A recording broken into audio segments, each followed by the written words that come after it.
Hi students, very good evening all. Welcome back to Sri Ramanuja Vidya Mandir. Today I would like to give synopsis about the cell structure and the functions. See dear students, I have taken nearly 5 classes to explain this whole concept.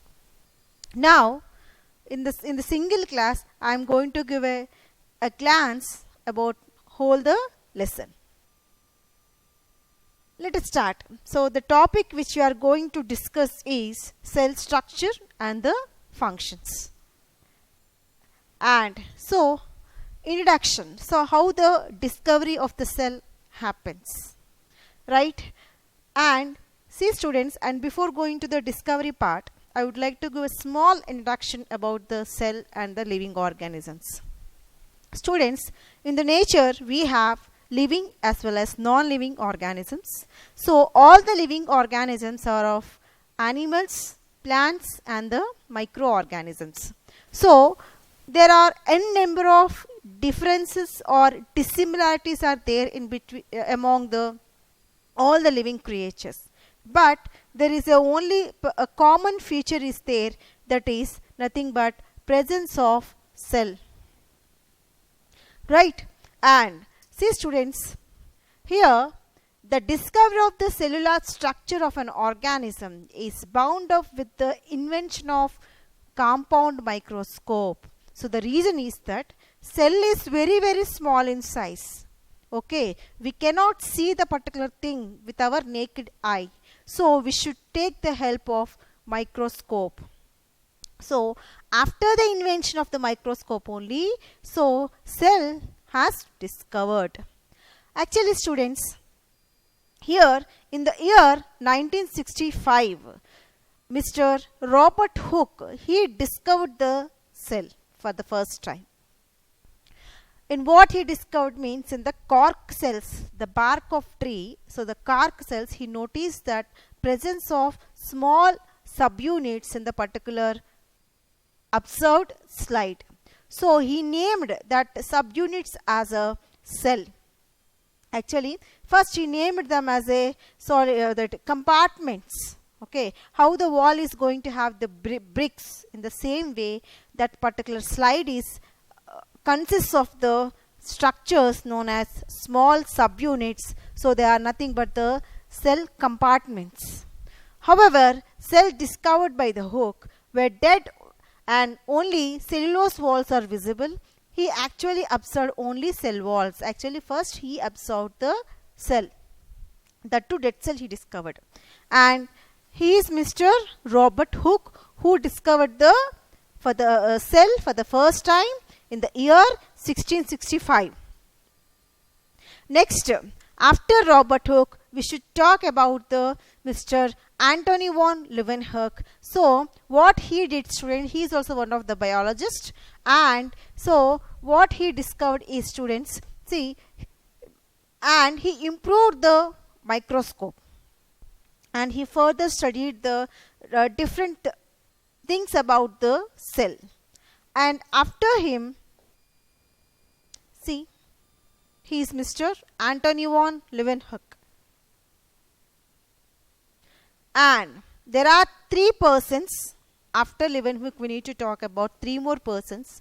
So those are like Mr. Schleiden and the Schwann. So these 2 scientists, they worked together and they gave the cell theory. And so again, so one more person is there, Mr. Virchow. Okay, so all three people. So who are they? Schleiden and the Schwann. So they discovered the cell theory. They given some postulates about the cell theory. And so again another point is added by Mr. Rudolf Virchow. See, what are those basic points which are present in the cell theory is all the living things are made up of some microscopic units. They are nothing but the cells. And the second point, students, each and every cell is regarded as the structural and the functional unit of the living organism. Cells are, students, the structural and the functional units of the living organisms.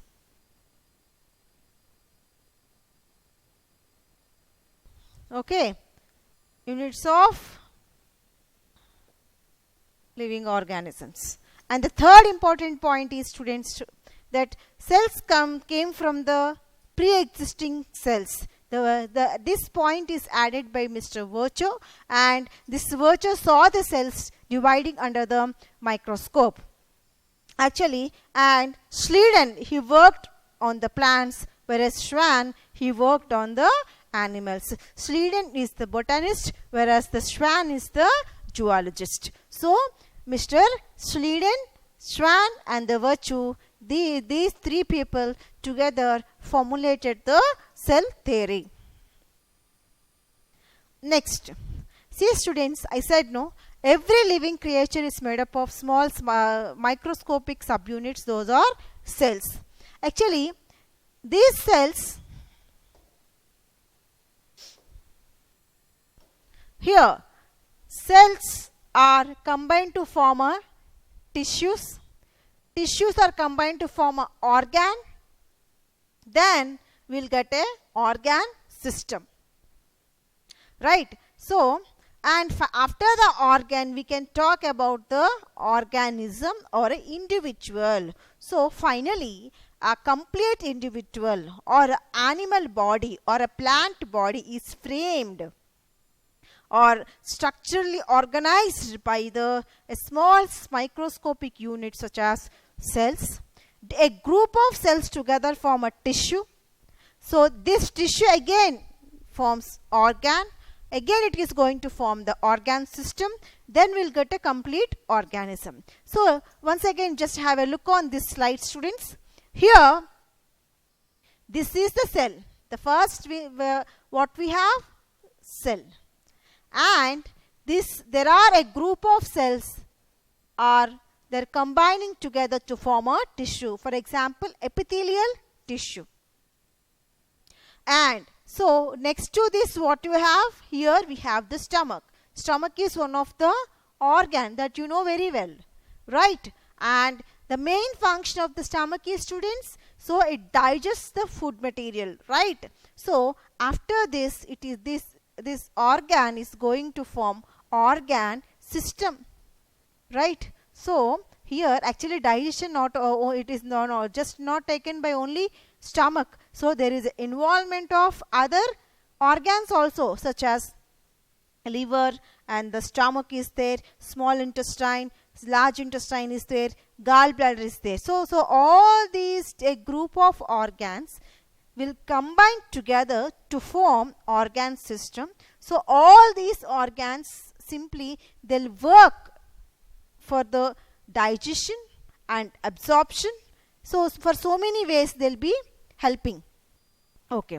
So and then we'll get in this way. So now we thought about the digestive system. In the same way, nervous system is there, circulatory system is there, excretory system is there, endocrine system is there. So in this way, so there is a union of this, so many organ systems will combine to form a complete organism. Actually, in the human, when we'll talk about the human, in our body we have 11 organ systems. So all 11 organ systems will function together to in order to survive the individual very happily.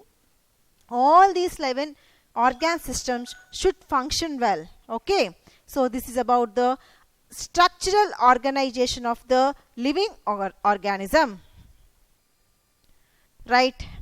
And see students, basing on the presence of number of cell, organisms are classified into two types. So the first one is unicellular, means here the organism having just only one cell.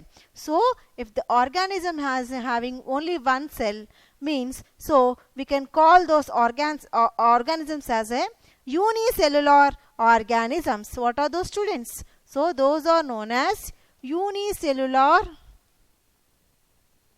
organisms. And other type, if the organism is having more than one cell, is known as multicellular organisms. What is that, students? Multicellular organisms. And the next one is, see, again under unicellular, so we have n number of examples: amoeba and bacteria. All these are the unicellular organisms, students. And the third example is paramecium. Under multicellular, the examples are plants and animals. Right? And the first one, this is the structure of amoeba, students. This is the amoeba. Right. So just now I said that amoeba is the best example for unicellular organism. It is the amoeba is unicellular organism. So it belongs to the protozoa. So it is an aquatic organism. See, students, this is the single cellular organism. Only it is having just single cell in its body. And see, this is the plasma membrane surrounded by the amoeba, and so it is filled with a fluid-like substance known as cytoplasm. And so, and one more important point, so at the center it is having the nucleus, it is naked, and so food vacuole is there, contractile vacuole is there, and ectoplasm, endoplasm. See, this contractile vacuole mainly helps to maintain the osmoregulation. And it is the genetic material, so that is present in the DNA. And so the extensions over the body is there, no, they are nothing but the pseudopodia. They'll helps the organism for the movement. So with the help of pseudopodia, our amoeba is going to move from one place to other place. Let us talk about, see, this is the cell, students. And actually, first of all, I would like to give a basic idea about the structure of the cell. This cell is surrounded by the cell membrane. Okay, cell is surrounded by the cell membrane, and inside the cell it is filled with a fluid-like substance known as cytoplasm. And at the center it is having the nucleus. And see, and this nucleus is surrounded by the nuclear envelope, and it is having the ribosomes, mitochondria, endoplasmic reticulum. In this way, there are n number of cell constraints are there. Those are nothing but the cell organelles. What are those, students? Cell organelles. Okay. Next. So first let us discuss about the different cell organelles which are present in our cell. So important ones are nucleus, students. Okay, and first one we need to talk about the nucleus, and this is the vacuole. And see, these are the mitochondria. And see, in the center it is made up of the cytoplasm, a fluid-like substances, and this is the chloroplast. And it is surrounded by the cell wall. Okay, so presence of cell wall is the main difference between the animal cell and the plant cell. See, students, these are the plant cell and the animal cell. See, first important feature is that our plant cell is surrounded by the cell wall. Our plant cell is surrounded by the cell wall, whereas our animal cell just it is having the plasma membrane. So here the cell wall is absent. Okay, center it is. And next important point, our plant cell is having the large vacuole. So large vacuole, so vacuole is almost absent. Even if it present also, very small vacuole is there in the case of animal cell. See, at the center nucleus is common for both. Okay, nucleus is common, and it is surrounded by the nuclear envelope, and these are the endoplasmic reticulum, and which surrounds the nucleus. And see, students, this is the Golgi apparatus same in both, and this is the mitochondria, and this mitochondria also present in our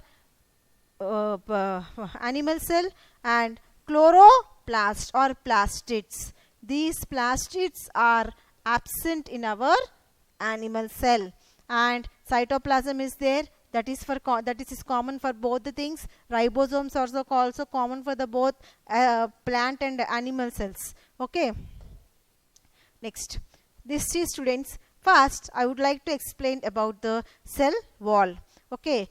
See, actually first our plant cell is outermost the outermost layer which surrounds the plant is known as cell wall, and which gives the protection and proper shape to the entire cell. And next to this cell wall we should talk about the cell membrane.